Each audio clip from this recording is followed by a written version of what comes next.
silly. I wasn't able to. We stayed up all night for the midnight release of the tickets, and we kept refreshing the page for like the Regal website, Fandango, like trying to get in. All the people are like, let us in to get tickets, and we got them after like an hour and a half of trying, and then we woke up the next morning and there were still showtimes available. Yeah. The plan right now for Spider-Man is to see it Saturday. Nice. So I'm even gonna wait like 2 days. Yeah, it's gonna be rough. No spoilers. Don't get on the internet. Oh man. Well, hey everybody, welcome to the video and this special edition episode of the Always Gametime Podcast. I'm Ben, and this is welcome. I am Ryan. Welcome back. Yeah, it is great to be back. It's great to get back on the microphone. I had to set everything back up. That's how long it's been. I was talking to my dad about like how long it's been since the last time. I was like, a couple months, right? That's just how like time is a myth to me. Time doesn't really exist. I have no idea of time. You said it's been how many months actually? I think it's been close to 8. Yeah. Well, and the thing is, too, I don't want to hear complaining about setup. In case you forgot, I moved in the last 8 months. All of this was not here, even the house itself. So, but yeah, it's been a crazy long time. A lot's gone down, and I know we've wanted to do this for a while. And so I'm excited. We're doing it. Yeah. I think we started like going. So actually, how it started, we started getting like alerts from our podcast provider that hey, we're getting a few views and listens, and we're like, what's going on? So we never did come up with where those downloads came from, but somewhere out in the ether, someone found our podcast and liked it and was listening to it. So then we're like, all right, we owe the people that gave us their time. We got to do one more. We got to kind of, whether it's a wrap it up or open it up. We're going to give you something right here, and hopefully you enjoy it. Yeah, definitely. And I think, for us too, like the podcast was always like a special project for Ryan and I to both work on collaboratively, and it holds a special place in our heart, whether, Ryan mentioned it's a conclusion episode or maybe a teaser for a future, we'll talk more about that soon. But most importantly, in these last 8 months, Ryan, how are you? How are things going? It's been eventful, like work-wise I've been really struggling. Maybe not struggling is not the right word, but just like unsatisfied with what I was doing, right? And I think that kind of just cascaded down to other parts of my life where I wasn't fully giving myself out there. I started going to therapy. I started getting better. I got a new position at work, kind of a promotion, and things have really been on the uptick now. But there for most of those 8 months, it was rough. Like it was dark times. Yeah. But we find our way out. And that's all I can say. How about you? I know you've kind of were entering the job market right as we were kind of wrapping things up. Yeah. So how is the real world, as I'll call it? Well, I'm first off, I'm happy to hear that you're on the upswing, and I definitely sympathize with we're still in a pandemic, which is like kind of crazy, and nothing makes sense, and everyone hates each other on the internet, and it's not safe to go outside. I don't know. The world is burning all around us, it feels like some days. But like you mentioned, me and my family and everything, we're good, and we're moving on, and yeah, some exciting stuff's been going on for me in the background. But obviously, I'm in a new house with my wife, and that transition was done all in one day, believe it or not, including moving old furniture, getting new furniture delivered, getting internet set up. It just was, it was not good for a couple of weeks there. Building IKEA furniture for months.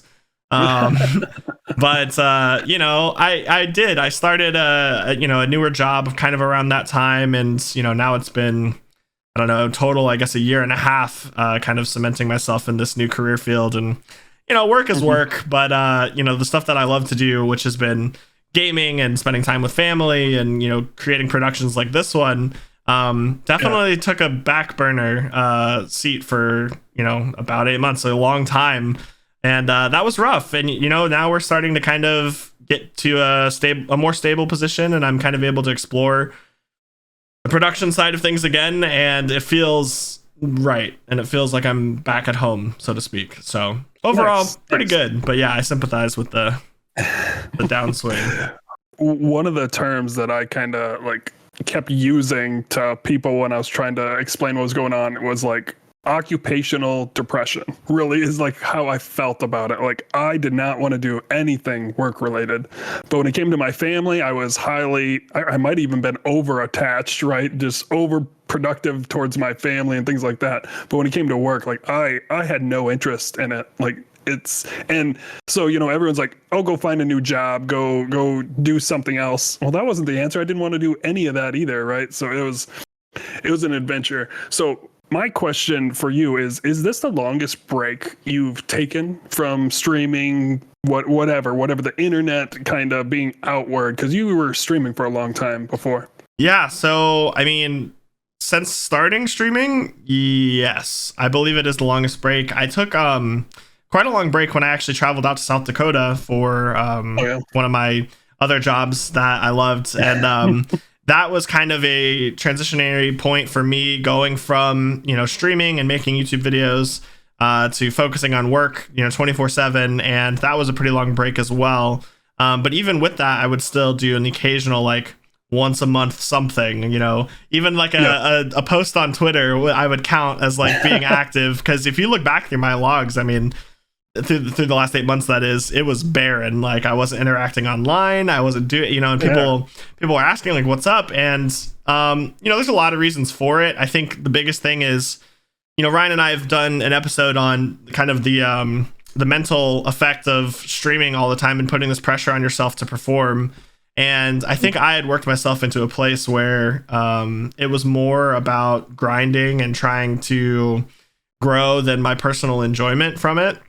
And I had told a close friend of mine, like when I was streaming previously, I think in the last year of my live stream, I hadn't seen a single new viewer. It's like I would hang out with, the homies and all the OG subscribers and things like that. But in terms of expansion and growth and new horizons, I didn't feel like I had much excitement going on. And so when it came time that I had to take a break, literally I couldn't stream because I was moving houses. I was didn't have somewhere to live for like a day in the transition period. That I kind of leapt onto that, and I had this mental flip where I was like, I don't have to stream. There's like this weird pressure and this like nice relaxation that's happening at the end of the day, because I'm like, well, I did my job and now I can do whatever I want. I can be an adult. I can hang with my wife. I can, so I leaned into that a little too hard, and I got a little too comfortable, and now I'm feeling inspired again to get back to doing what I love. So and to go deeper and almost ask the same question again, how long did you take a break? Like how long were you off by choice? So if it was an 8-month gap or so estimated, probably about 7 months of that was by choice, and not by force or anything. So, and I haven't streamed or thought about, I did a couple attempts right away because I was leading right into the summer, right? You moved in May, right? Sometime in there, yeah. I tried a few podcasts before. The first one went really well. I had a lot of fun. But the amount of prep that it took was unbearable. And then the next one, I didn't do the prep, and I just flopped, and I hated it.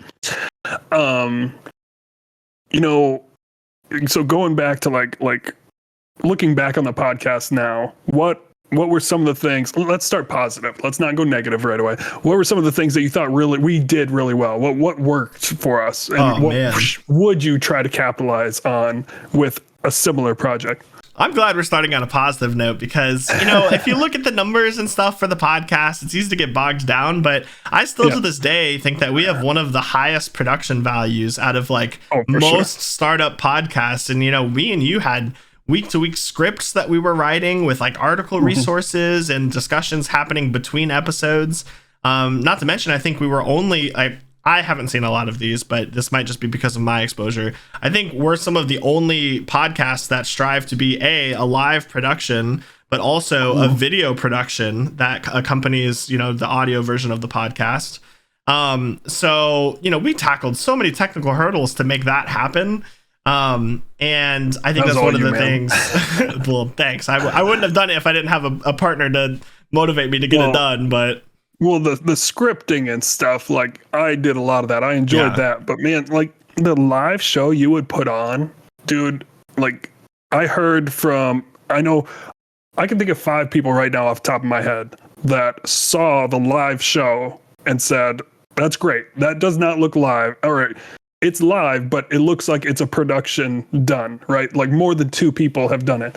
And you're 100% right. Like you go and look around the internet at any live show, and this kind of, is a little bit better. I mean, maybe our content bringing to it could be better, but obviously, delivery could always be better. But you got to remember, like both of us are new to this space. Like we've never done really joint content creation ever before this project, let alone, our background is streaming where we're playing a video game and then interacting with chat, here and there. It's not, full attention on us and us trying to drive home points, like immediately, like live, there's no editing or anything. So I was really proud of that. And, touching on the note of our backgrounds and our content delivery, I think you grew a lot for sure in your ability to speak on camera, and I think I grew a lot in that area too. And I think both of us together got a lot better at what we were bringing to the podcast and the prep work that we were doing behind the scenes. I think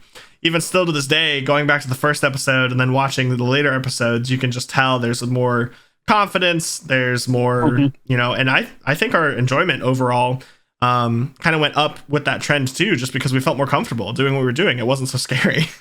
For sure. The only thing was the prep, right? What it took to get ready, right? And the pressure of getting a good show together, like the pregame, that was the only grind of it. And even that was pretty enjoyable, but still, like, I didn't want to come out with, what's one of them? Like the Twitch hot tub thing. That's when we were kind of streaming and doing the podcast. I didn't want to come out with the vanilla toast, just comment that everyone else had, right? Coming out with your own thought, yet it being unique was a unique challenge that I had. And I really enjoyed that portion, but it wasn't easy. I mean, and convincing you to do it wasn't easy either.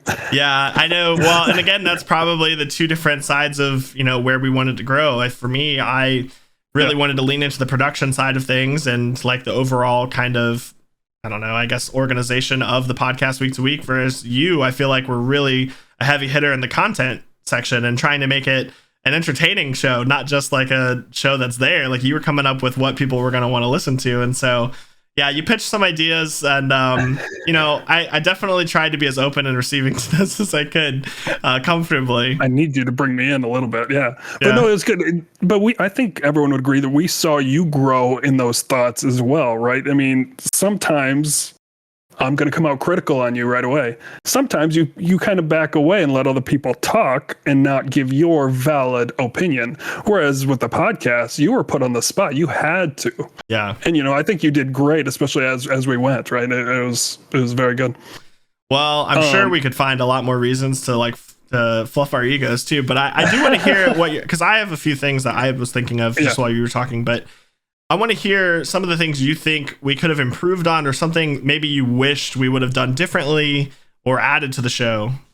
Yeah, personally, it came down to, I don't know why so the podcast always fell second for me to streaming, right? Streaming was something that I thought at the time was more important and really at best it should have been on equal planes.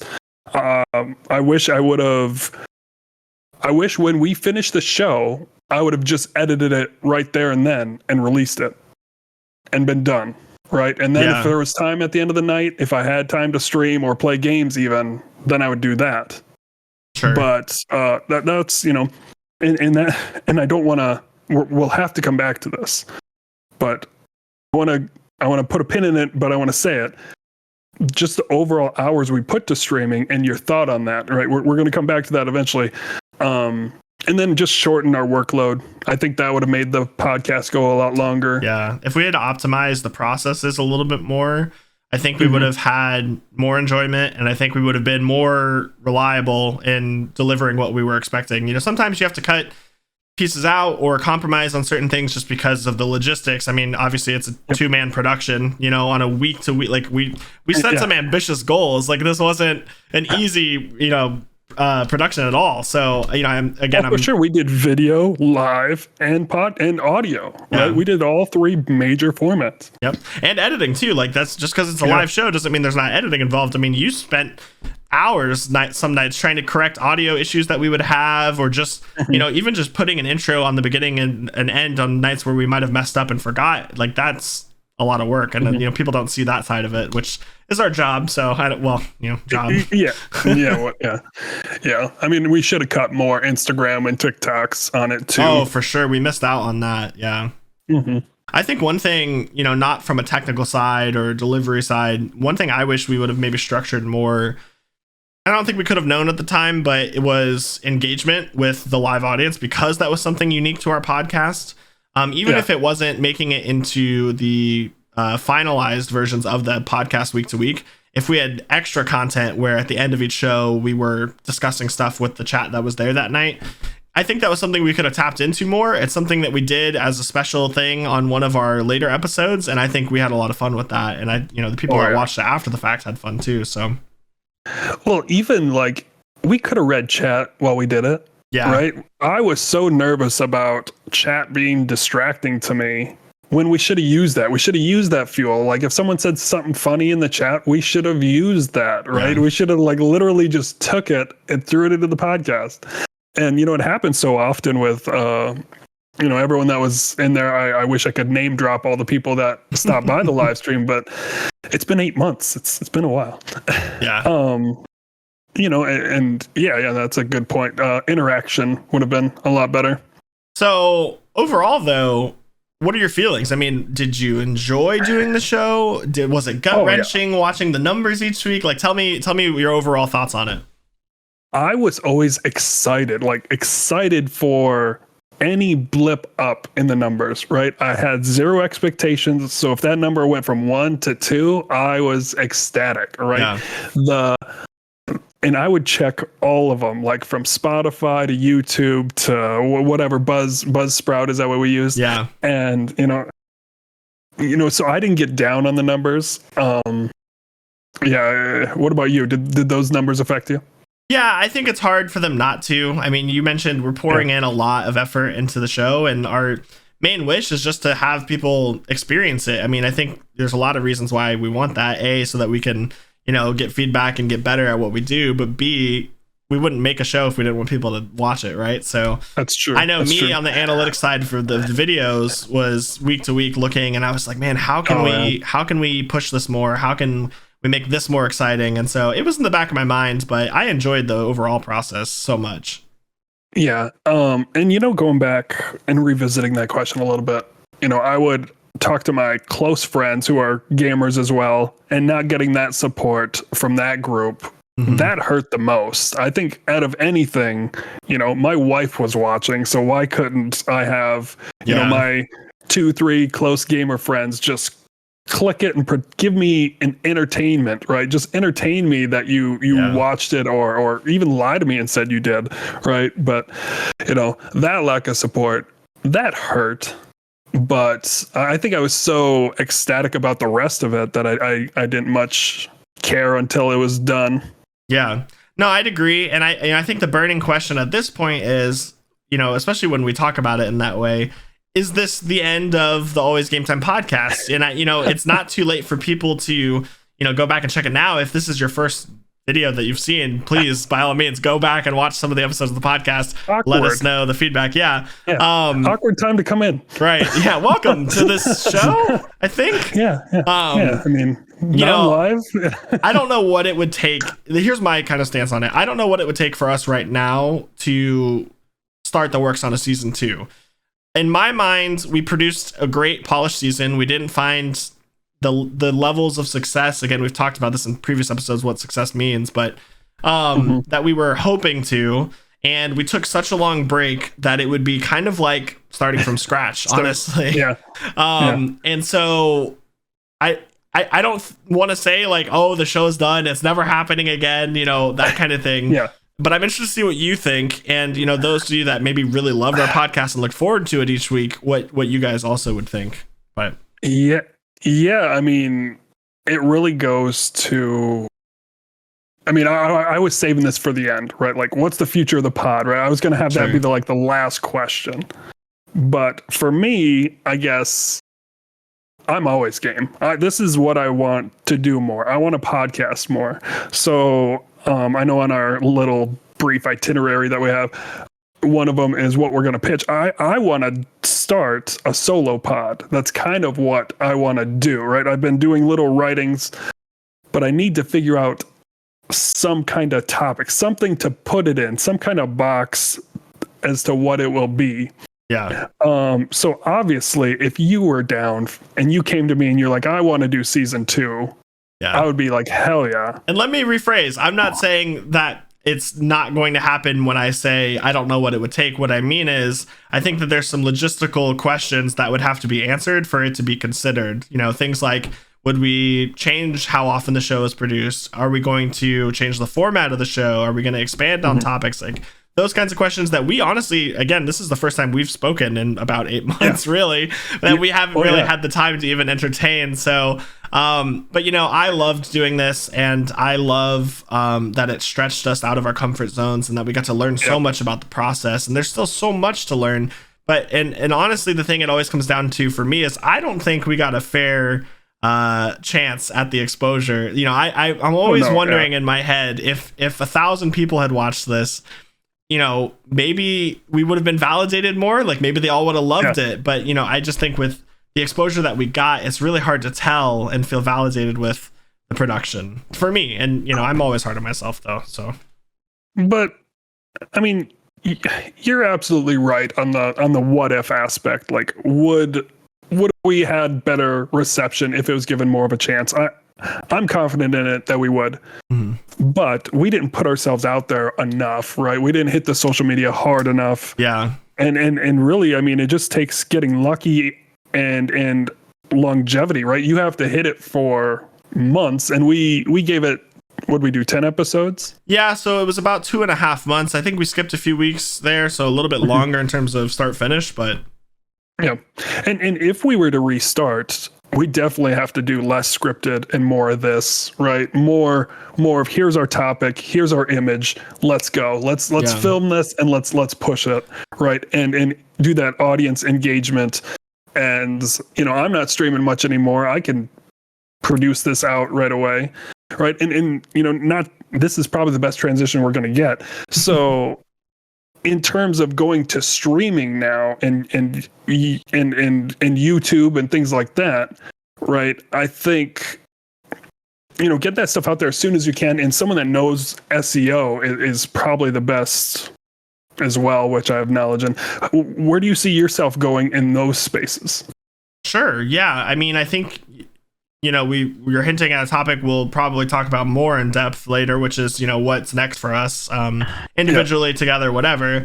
But, streaming and occupying people's attention online is getting more and more competitive each day. It's not going to get easier, and it's streaming hours are going down on Twitch, at least, right? Yeah. So as month to month goes, the number of people live streaming is going down for like the first time ever. Right. So is it getting more competitive, or is it?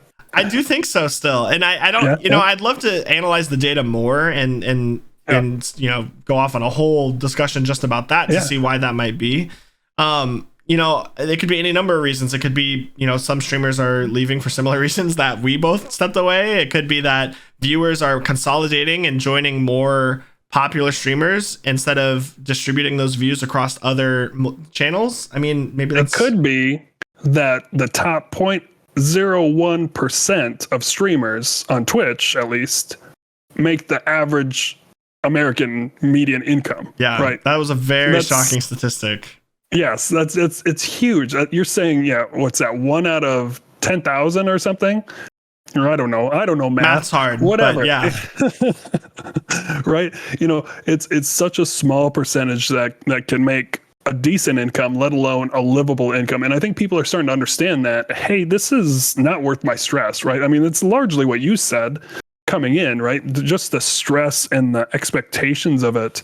It's hard to deal with. It all just depends on your goal too. But if you're one of those people that has felt what we're describing, you'll know right away what we're talking about. But yeah, I very well could be that as well. You know, there's also a lot of huge influential streamers swapping platforms right now, which we can talk about more, but you know, that's definitely going to affect analytics. Ludwig today, I don't know if you heard about it yet. Yeah, didn't hear about Ludwig. That's huge. Yeah, he made a video on it. I listened to it earlier. It's crazy to see like the perspective of these big streamers and you know, them making that big decision for their career. But yeah, things are crazy right now. But I personally do still feel like maybe it's not more competitive each day from here on out. Maybe things are starting to shift and change up in internet culture, but it's certainly a lot more competitive than it was a year ago. And that year, I would argue, is more competitive than it was the year before it. You know, I think people are all seeing, especially with the pandemic, man, when that hit and people are confined to home and they're looking for ways to,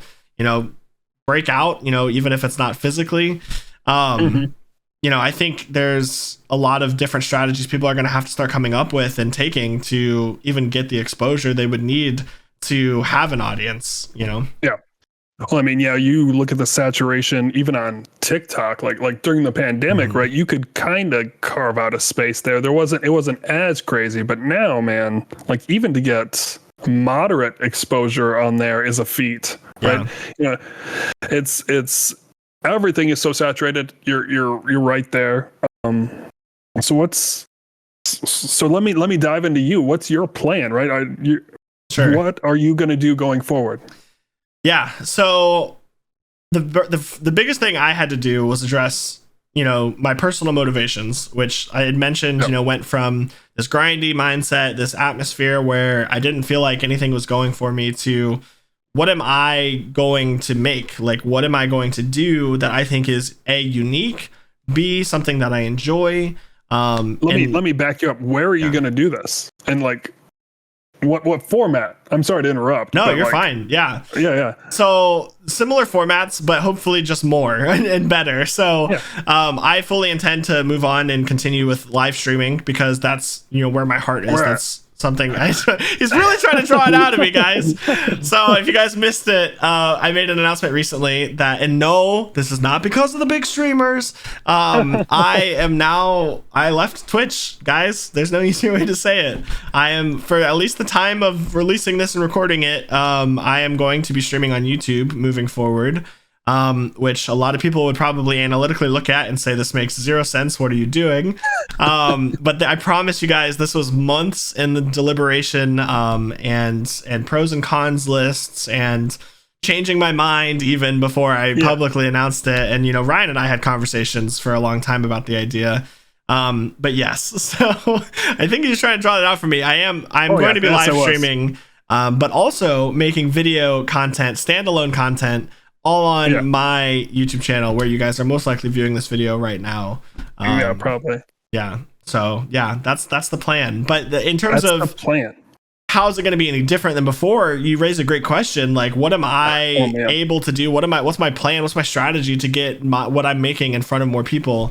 I'm still formulating the plan, but I think honestly, the new changes to format is the biggest thing. I'm going to go to more engaging content is really what I'm aiming to do, especially in the live streams. You know, I think I undersold the value of just having interaction with people in the chat really did for the overall streams. And I want to be more spontaneous and, believe it or not, dramatic and wild and just fun. And I think that reflection of that fun will be more fun for the viewer as well. So one of the big things going around for these YouTube streamers and the advice they'll give is to focus on recorded content. Like this is kind of Tim the Tapman's really big thing, right? He wants to focus on recorded content more than live content. And what he means is doesn't mean that he's not giving the live, you know, show that he gives every day, right? He still does that, but he wants what he does in a day to still be out there and not just be thrown away. That was his biggest reason for leaving Twitch, right? And it makes so much sense, right?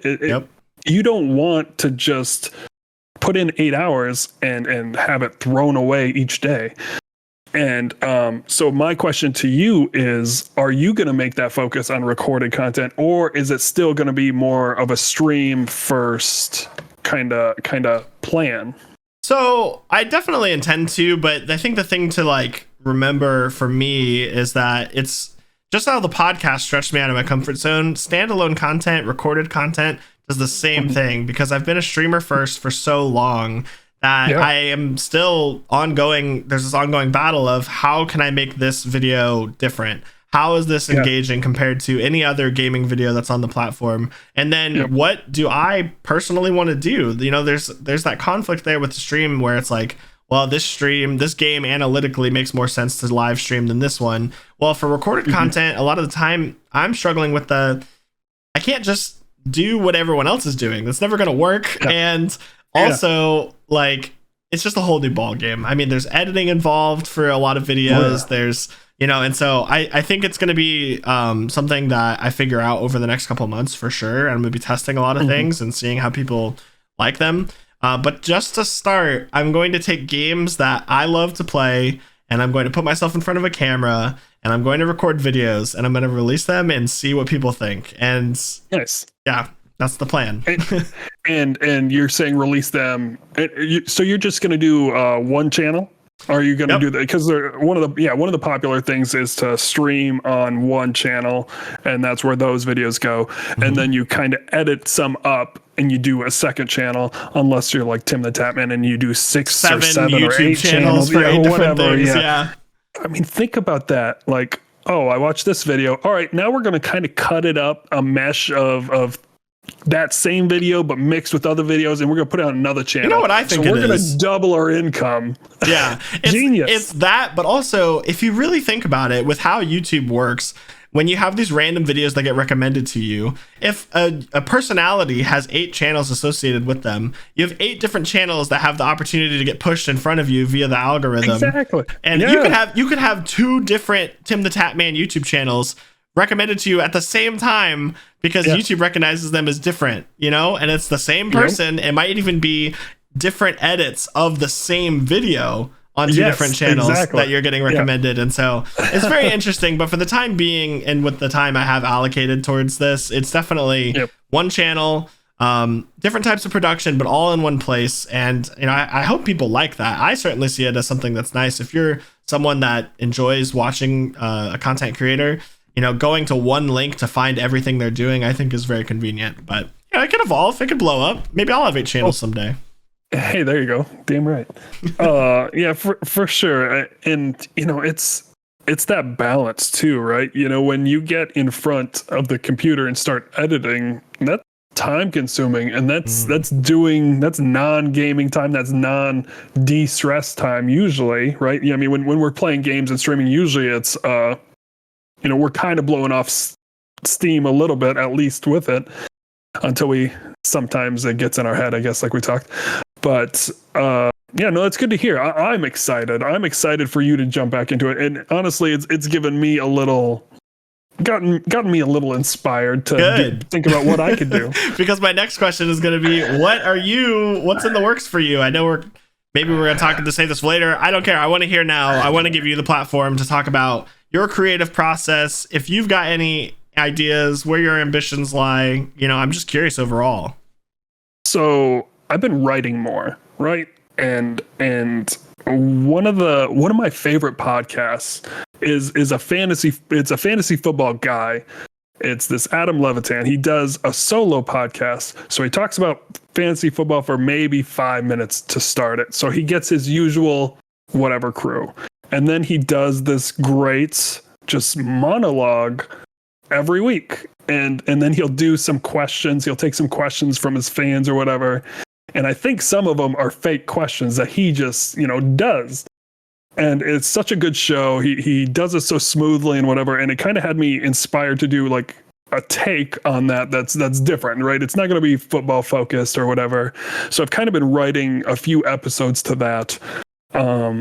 But like I said, I need to figure out a package to put it in. Like what am I going to call it? What is the ultimate goal of it? And what is my what is its purpose, right? I want it to have a purpose, right? And so the topics that I've written about have been from fatherhood to work. I mean, work comes up a lot, like, and politics, and just kind of adding humor to it.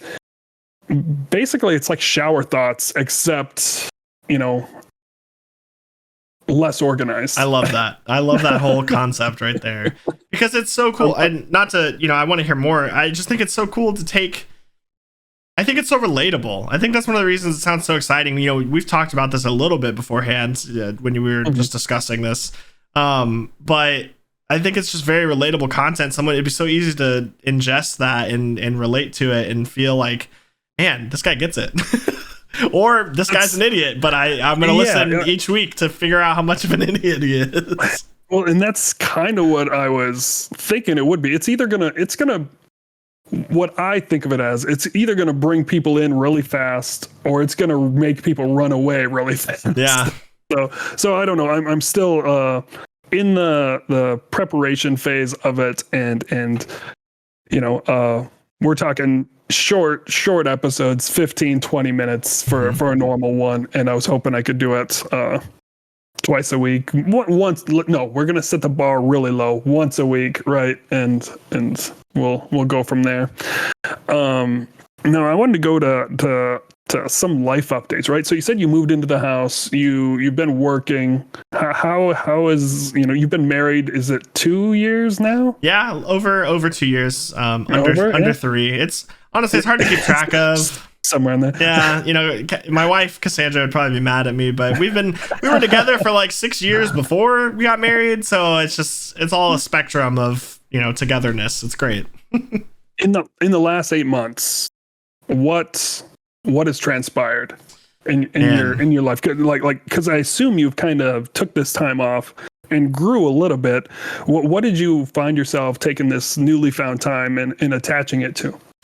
Yeah, so there's been a lot of soul searching. I'm 25 years old. I'm at this age where I'm kind of like still battling what am I going to do for the rest of my life? And, I work a job, and then, I'm home all the time because of the pandemic, and, I've got a lot of energy that's not really being poured into any one thing. So that leaves me, sitting here with ideas all the time. And now I'm motivated to like pick something and move. I don't have to be perfect at everything, but if I can pick one thing to work at, I'll feel a little more sane at the end of the day. So, one of the things I picked back up recently was playing disc golf. I've talked to you about this a little bit in Discord. Yeah, that's right. That's been super exciting. Those of you who've never seen it or played before, it's great. Look it up, take some time, figure it out. And that's insert highlights now. Yeah, I wish I had any. No, it is. But it took a hit. It's rising in popularity. It took a little hit with COVID, but it's picking back up. I mean, we had the craziest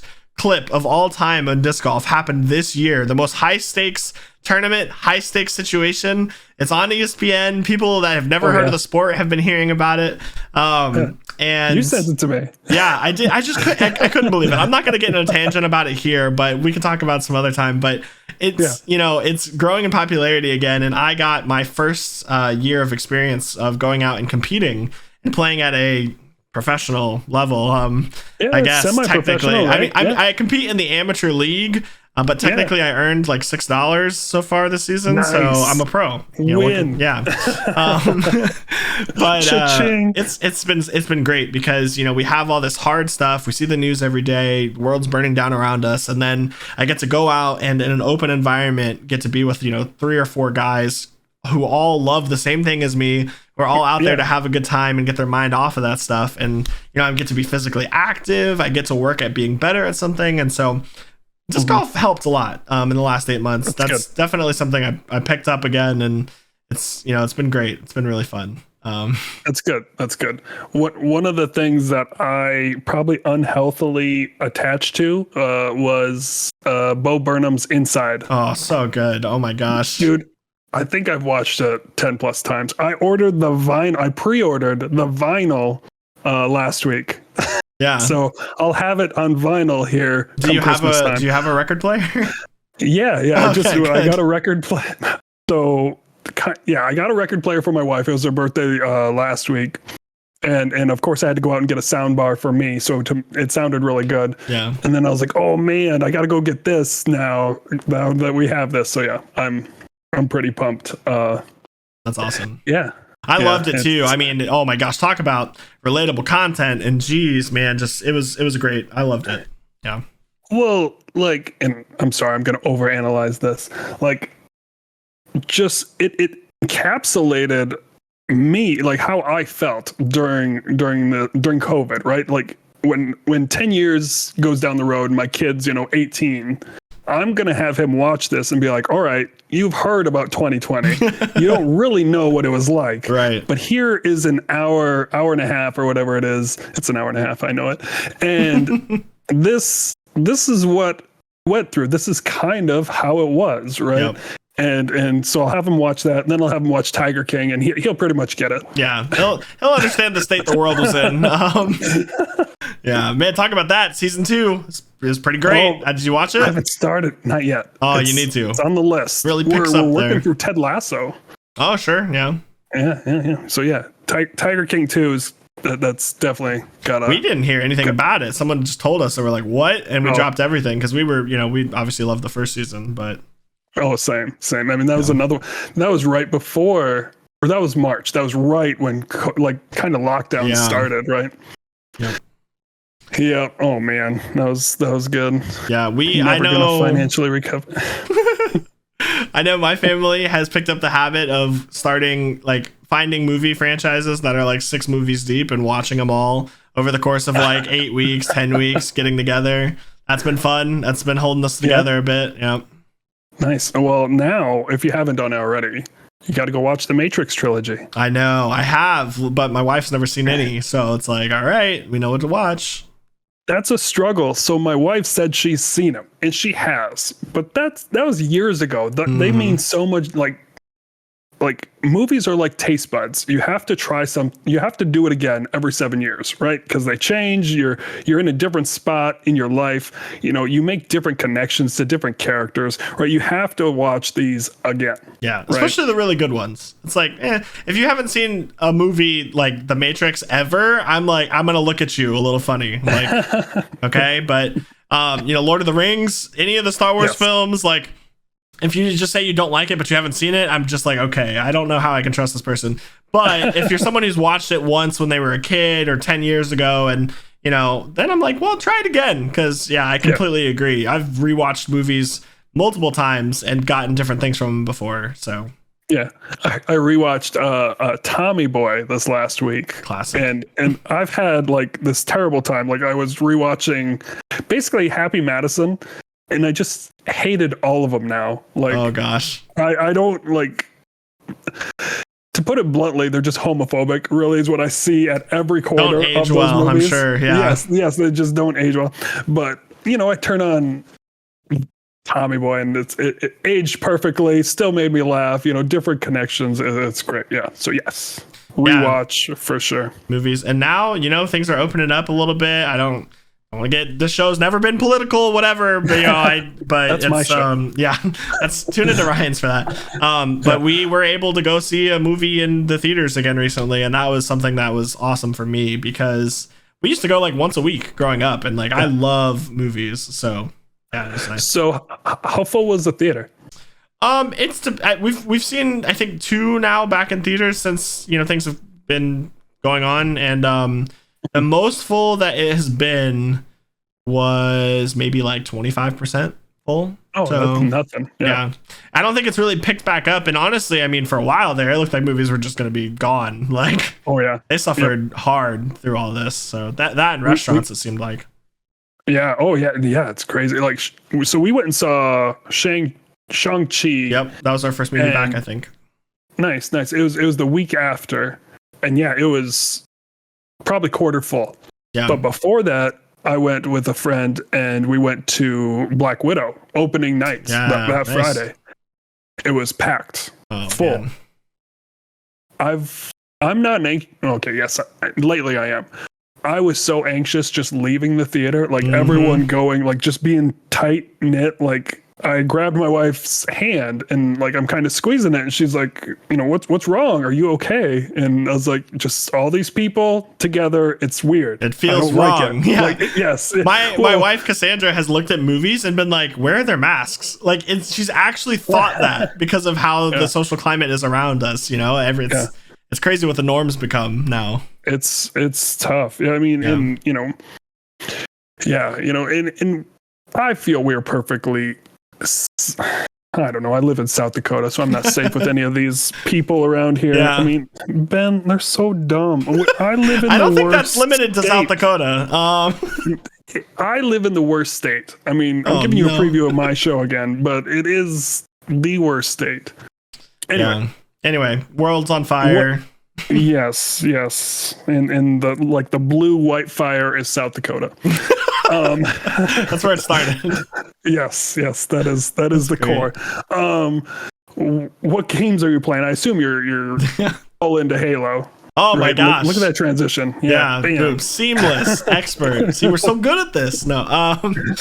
Yes, I've been playing a lot of Halo, that's for sure. I mean, free to play multiplayer, like even though so I play it on PC, it's not optimized at all. I had to play with my settings because like it's doing this weird thing where it's like it doesn't matter what you have, like, you know, technical wise, in the menus and stuff, it'll max out your GPU to like 97% utilization.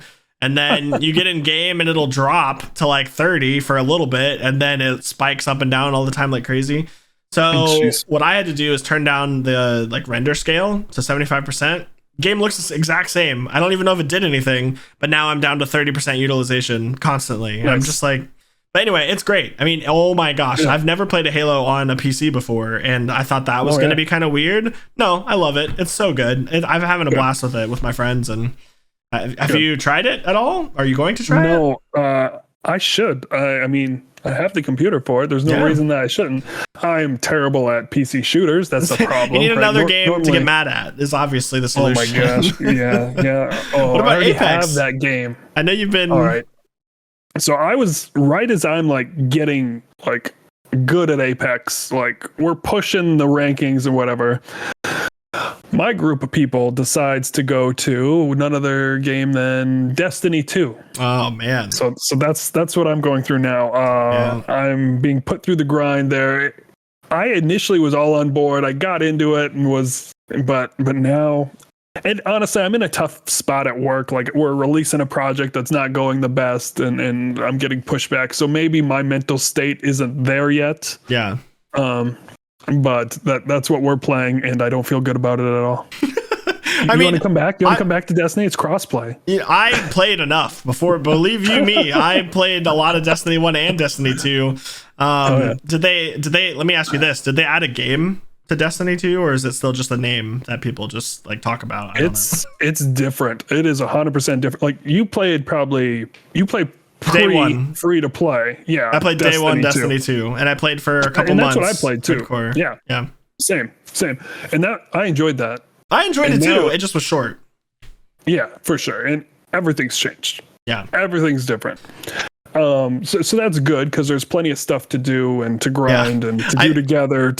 I mostly made the joke back because, you know, when I played Destiny 2, everyone would have laughed at that. But I've actually seen a lot of like current Destiny 2 stuff, and it looks awesome. I mean, I've always been a fan of the franchise. I love the grinding for the gear, everything. But you know, back in my day, it was, you know, people were not happy. But I like it. I mean, I would consider it if I wasn't so busy with all my other games that I play. So. You're so much nicer than I am. Thank you. Are you what? There's another big. Oh yeah, we got a new COD, a new Battlefield. Which I got. Any of them? I did get the new Call of Duty, not the Battlefield. Oh, yeah? No. Okay. I played it, but how bad is the Battlefield game? Because I was kind of looking forward to a new Battlefield game. Is it as bad as people say? You're asking the wrong guy. Being a Call of Duty fanboy my whole life, but I will say I played. You're so nice. Like and I'm you too just nice. said Destiny's good. I didn't get Battlefield's good for the sole reason that multiplayer games don't really appeal to me that way anymore. Like. Even with Halo, it's pure multiplayer right now, but all my friends are playing Halo. No one I talk to plays Battlefield, and I tried the little closed beta, whatever they had, And I've seen the clips of the fan boats going up the sides of buildings, and like, I'll tell you what, the one thing that sold me on Battlefield being like, this is fun and cool and innovative, there's two things. One, you can customize your loadout mid-match, which I don't know if that's new to Battlefield, but it just felt really good the way they had the system set up. Two, the very first match I played, I was on a huge map, and all of a sudden a tornado came flying through the map, and I got sucked into the tornado at like to the very tippity top, rode it all the way up, and like deployed my parachute. While I was in the tornado, I sniped somebody, and I was like, this is the greatest game that's ever lived. It's so cool. But it wasn't even that wasn't enough to make me like, I'm gonna buy this and just play it a lot. No, it's good for Battlefield, I think, but I don't know. Maybe society's moving away from this kind of thing. I mean, people are still going to buy it, obviously, but maybe people aren't as interested in standard multiplayer anymore since we've had the wave of Battle Royale, you know? Yeah, I mean, even, honestly, I look at Fortnite and how they changed the game, really. Like, because they do this ever evolving map, right? And we're seeing games go to that now, right? Call of Duty's BR goes to that. Yeah, finally. That map. Oh my gosh. Yeah. I was physically angry the other day when I had been hearing all about this map changing for like what felt like months. And I looked back on the stream and it was the same map still. And I was like, when are they going to do this thing? People have been talking about this for like a year. And anyway. Tangent. Obviously, in my opinion, the Call of Duty developers, and there's so many of them. They have 3 different teams working on this. Now it's all collab. Every Call of Duty is the same call. When I got Vanguard, which is the newest one, the other day, when you load up Vanguard, the main menu, do you know what you see? You see a start game option for the last 4 Call of Duties in the main menu for Vanguard. It makes no sense. I can't. It doesn't. Yeah. Well, it's all Department of Defense funded, so they have no problem. Anyway, I mean, are these games profitable? I mean, dude, my thing with Call of Duty, people will ask me before, I fell subject to this. I tell people every year, I'm like, it doesn't matter what they do, it's Call of Duty, people are going to buy it, right? It's whatever. First off, it's how a lot of YouTubers and content creators make a living. But B, like, if you like Call of Duty, you're probably going to, whatever, get it. Me, I was like, I'm not going to get it. I don't have the time. I don't want to grind the multiplayer. Watched one YouTube video, bought it. And I was like, all right, I'm going to play the campaign. I'm going to play the multiplayer. And I have been doing that, so I at least don't feel too guilty. But it's just, I feel like those games are a trap now. Maybe it's because I'm getting older. I don't know. Well, they are. I mean, you're correctly identifying the trap. I mean, I was a huge Madden player first coming up into gaming. Like, I was pretty good, at least locally. And when I hated the yearly release, right? Yeah. I was like, let's just make a subscription. You sell Madden, we pay a yearly amount, and you improve the game as you can instead of this yearly crap. Yeah. And Call of Duty is half that. It's a 6 to 8 month release, and they kick out a new one, isn't it? Yeah. Well, I mean, honestly, I can't keep track anymore. You could tell me it comes out every 3 years, every 3 months. I don't know. It comes out, I get it, I play it for a little bit, and then I don't know.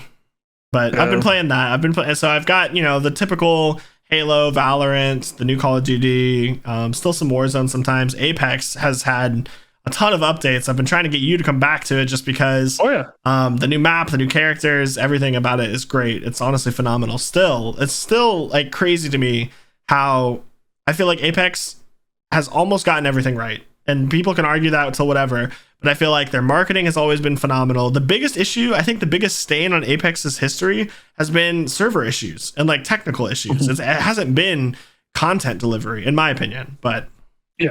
Well, you're right. And I remember seeing a graphic for this way back when you are getting doubled up in latency times to Call of Duty, you need to do some kind of action, right? I mean, anyone that's played Apex knows you'll die around a corner frequently. It's not uncommon, right? Where you'll get hit and you'll still be able to move.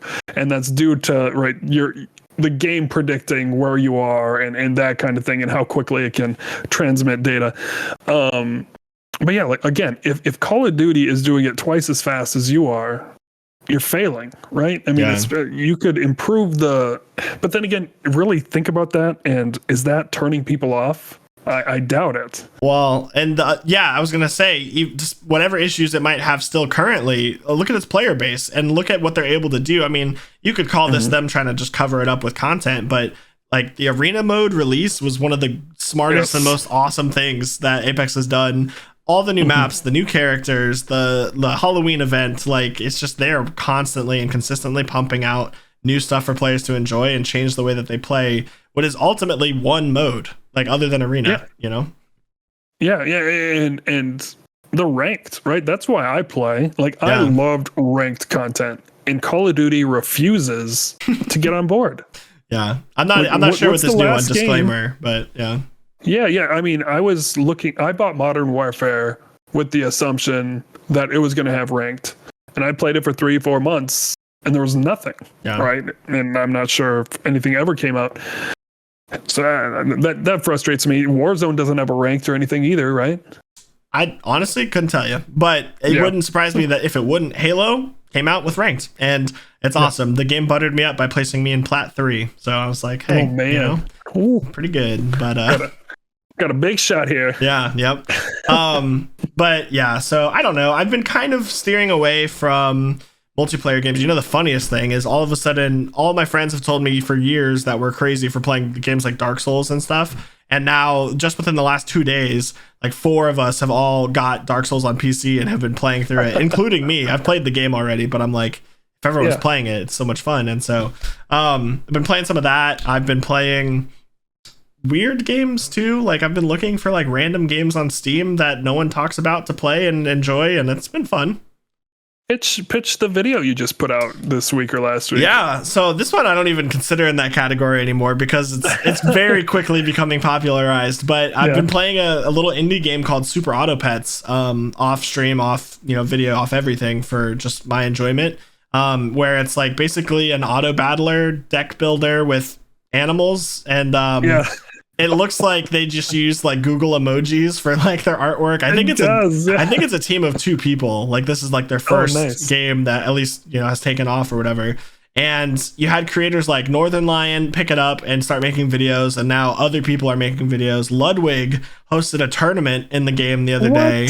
Yeah, oh my God, it's crazy. So the game is picking up in popularity. But yes, it was my first video back from my break was Super Auto Pets, and honestly, the reason was I'm loving it, and it's like it's I get so much enjoyment from it, and it's kind of on that like cusp of where a lot more people are starting to hear about it. So yeah, it's a good time. But I've been playing a lot of games like that. Yeah, I enjoyed it. I'm playing this. It's a Marvel Duel. It's an auto battler as well, but it's not in the game store. Like you literally have to download a different app to download the app. Yeah. So and I'm all about the Marvel stuff as well. So that's been my mobile game of choice. Nice. And then obviously Destiny I get roped into. But something that I don't know, I wanted to play again since watching the trailer for the movie for Uncharted. I started that from the beginning. I'm about halfway through the first game now and really, really enjoying that. And nice. I'll probably play through all those. I still haven't played the 4th, so yeah. I mean, the solo games, they you gotta play them. It's so nice. It's nice to be able to just like, I don't know. I just feel like there's no pressure. Like multiplayer, sometimes I get worked up in my head. Like this is kind of a waste of time. Solo games, it's like at least the ones that you can relate to and are enjoyable. It's just like the gaming break that I feel like all of us look for. Multiplayer sometimes can feel like work or just feel like, I don't know, make me more anxious than when I started playing. Just getting your ass beat time, like me at least, like can't relate. I play once a week. Yeah, exactly.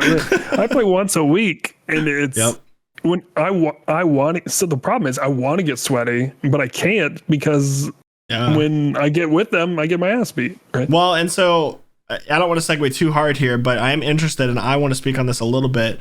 The time dynamic is so hard. One of the hardest things I've had in trying to get the momentum towards this relaunch of my stream and content and all this other stuff is just getting my wife on board. And it's not like it's not like, angry wife, like please don't chase her down in the comments, guys. Like it's totally not about that. Like obviously I'm married. I have an obligation first and foremost to my wife. Like that is very important.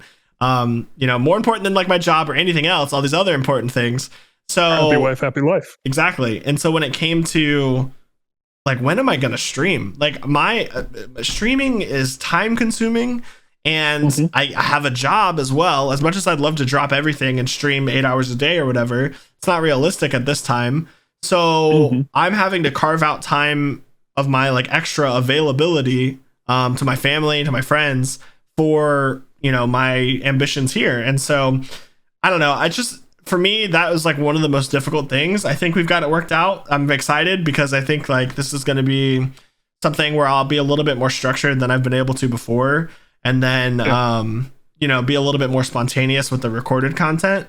But yeah, I don't know if you want to touch on that at all, or if like, because I think that's maybe one of our shared limiting factors. You know, not that sounds awful if our wives watch this, but no, for sure. You know. It was one of the things when I streamed probably for a good year, like right before we both took a break at the same time. You know, I talked with my wife first, just like you're talking about, right? And I was like, all right, I have my game night Tuesday. Are you cool with me taking another one on Fridays? Right? Friday was kind of flex, but during COVID, we didn't go anywhere. Right. So Friday was always mine.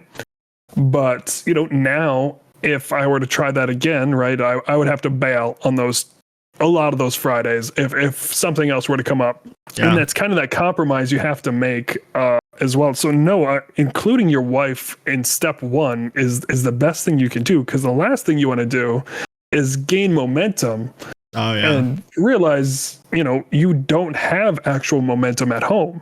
Yeah. Right. Then you have nothing, really. Right. You think you do, and you might make a poor decision off that. Right. Or if you've been neglecting the important things in order to make that progress, that's not sustainable. Right. Exactly. So, yes. Yeah. Exactly right. And, you know, I always talk about work in those contexts as well. Like, you know, at work, I work with a lot of single guys, and they're able to put in these hours after. And I constantly I can't do that. So I get caught in this bubble of wanting to tell them, no, you shouldn't do that, because one, it's not sustainable. Two, it's not fair to me. No, I don't say that, but that's how I feel. But really, it's like, you are giving more than you're getting from this. Believe me, I've done it, right? And it's kind of a similar thing. Even married, you need to really set. Yeah. So do you have a schedule now going forward for this? Yeah, so we haven't announced it yet, but the baseline is going to be 2 nights a week as for the streaming, and I'll tell that more when I get back into it, because I think we have the dates set in stone, but it's, you know, going to be subject to change up until my return, which is going to be next week, I think, December 3rd. December 3rd to 2021. Yes, right? correct. Yep. Because someone's going to be listening to this 10 years down the road. They got to know. Like, who are? Yeah. By then I'll have 8 YouTube channels, so it'll be fine. It'll be more complicated. Yeah, exactly. Maybe 18. Yeah. Or some new website that competes with you. Anyway. Yeah. So 2 nights a week is the goal for streams. I'm aiming for, you know, anywhere from 3.5 to 5 hours would be ideal for me, just to get what I want out of them. You know, I recognize that when people watch live streams, it's rarely for that length of time frame, but to be available and to get done what I want to do in those streams, that's the number I'm aiming for. I feel like it's manageable. You know, before, when it was a little bit more all over the place, you know, some weeks I'd put up like 16 hours on a stream. So I still see this as semi-conservative. And then for the videos, I'm not putting pressure on myself to get like a quota per week. Internally, you know, I want to be releasing videos fairly often, you know, maybe twice a week, kind of this near the start, maybe 3 times. But I'm not going to put pressure behind it, because I don't want what I release to suffer from, you know, a deadline. Like, I might work on a really funny 10-minute highly edited montage video for a month and then release that. Yeah. And that one video could be better than what 6 or 7 videos could have been if I didn't, you know, if I spent, you know, less time on them. So, that's the game plan, but we'll see. I mean, things change, right? But I don't want it to be like a soft comeback. You know, I want to hit the ground running, and I want people to get excited. I'm excited. I hope the people that have been seeing the announcements and stuff are too. But so, and maybe I should take this one offline, but I'm going to say no. Are you going to do one last Twitch stream or anything? No, I kind of I disappeared into the night. Yeah, and you know, that's that. And honestly, it's because of the 8-month break. If this was something where Bezos. Oh, sorry. Oh, yeah. Well, yeah. Yeah, sorry, that really derailed my whole train of thought. That's great. Mean to do that. No, it's hilarious. Yes, if it hadn't been an 8-month long break and I had been streaming somewhat regularly, I would have made a bigger deal of it. But I'm kind of in a convenient position where I'm almost starting from scratch again, and so. Yeah, no, I'm just gonna start on YouTube, and the people that were with me on Twitch know that. So, I've had people that I didn't know were still like keeping up with me show up in my technical test stream on YouTube the other day, and that was really comforting because it's all theoretical until you do it, right? So, I'm my own worst enemy, and I'm getting up there, going ready to go live for the first time in over half a year. Oh man, So you're a developer as well, and I had lunch with some coworkers today, and each one of us has dealt with this, and I think you kind of are too in the streaming aspect. Imposter syndrome. Oh yeah, for sure. You have this success, but you don't feel comfortable with it, and you don't feel like you deserve it. Is that almost what we're saying? Not even deserve it. I fully embody and feel that I am starting like day one YouTuber. Not necessarily with the skill set. I think I've been ahead of my time a little bit in terms of my ability in terms of streaming. Like if there was a spectrum of skill, and I hate to use that word because everyone's content's different, but if you're looking at the strictly analytically performance, entertainment value, whatever you want to do, if there's a management company out there, call me. But I think if you look at the spectrum of, people who have less engaging streams to people who have more engaging streams, I still think my biggest hurdle has been exposure, because I feel like I'm good at what I do. I feel like I could get a lot better, and that's why I'm excited that I'm going to be starting this, because I think it's going to help me. What was the original question before I started hyping myself up? No, do you have imposter syndrome? Yeah. Do you question yourself in the face of success, right? And not even success or hard times. I guess that's probably more what it's both really is when it can hit. When you have success, you don't think you deserve it. When you're at a tough point, you question everything and that you're not any good at anything. I don't question that I have the ability to make great content and make this work. Mm-hmm. I question how I'm going to do it, and I feel very much so like I'm doing it from the position of someone who's never done it. And so it's not making me question myself in the sense of my abilities as much as like, what am I going to do? Like, I have a plan. Is that going to work? I don't really have a fallback. Like, I've never streamed on YouTube. I haven't streamed in almost a year. So everything right now is like, throw it at a wall, see how it sticks, and then improvise and move on. Pivot. Yeah, exactly. So, but I deal with that at work all the time for sure. With this, that first technical test stream, I was shaken when I hit go live. I was like, man, people are gonna hate me. No one's gonna show up. Like all this other stuff. I've been subbing for these 8 months. Exactly. Where's my content? Yes, I know. And to those people, I apologize. I almost wrote up a letter like 4 months in to be like, cancel your subscriptions. I'm so sorry. Yeah. I'm never coming back. Yeah. Yep, exactly. But and to kind of signal, you should never do this, full disclaimer, but to maybe show off a little bit my commitment to it. I just replaced my entire audio setup, and spent I got we were lucky. I was fortunate to come into a little bit of extra money, and my current audio mixer had died completely out of nowhere, which was like, okay. But I got like my dream audio setup recently, which is something that like my whole entirety of my streaming and content creating station has been in development for like 5 years of slowly acquiring pieces to like make it better and better and better.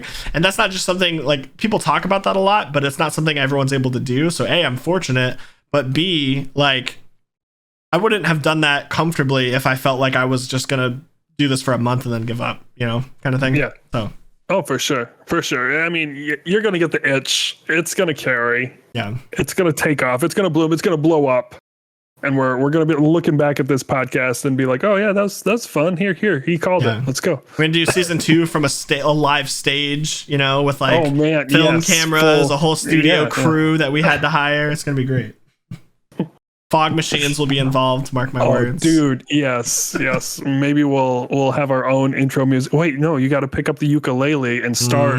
You got to play us in. Like, yeah, still. I think music streams are gonna come soon too. Just as a side note, yeah, that's gonna be it's interesting thing. Yeah, I'm still trying to learn a song from the Inside Bo Burnham thing. It's been a lot. So yeah, I have a guitar. It's kind of been shot here. Yep. Even I'm trying to pick it up. Yeah. Was that how bored you got during the pandemic, or have you always wanted to learn, or? It was actually my father-in-law. He passed. He's a huge musician and a good guitar player, and you know, that kind of. I wanted to pick it up and start learning, and one particular song caught my eye and ear, and you kind of ran with it from there. Yeah, it's a great starting off point for sure. Yeah. But this has been a lot of fun. We should wrap it up because I don't know if anyone's gonna. It's gonna be a longer video than most of the podcast episodes. Even I hope you made it to this point. If you did, thank you. You know, I hope you guys enjoyed this. We felt like we owed it to you guys just because obviously we did our complete season, but it just didn't quite feel complete, and we wanted to address some of the stuff like behind the scenes and let you guys know that like it meant the world to us. We enjoyed it. We hope you enjoyed it. And this isn't necessarily. I'm gonna say it. This isn't necessarily a closed book. Like, this could be something that resurfaces in the future, either as a season 2 or a completely new format. But you know, I think, you know, we both really enjoyed it and are just thankful is mostly for sure. I love all you out there. Love you, Ben. Good luck with all this. Kick some butts, and yeah, we're all excited. That's for sure. Thanks, man. Yeah, and you too. Like, I don't know. I want you to get what you need out of it more than anything. And so, you know, whatever that looks like for you going forward, I think you got a lot of talent. So manifest that into what you I gotta meditate on it. That's for sure. That's what I need to do and have it fully come to me what I need to do. It's there in pieces, but I need to receive the whole package.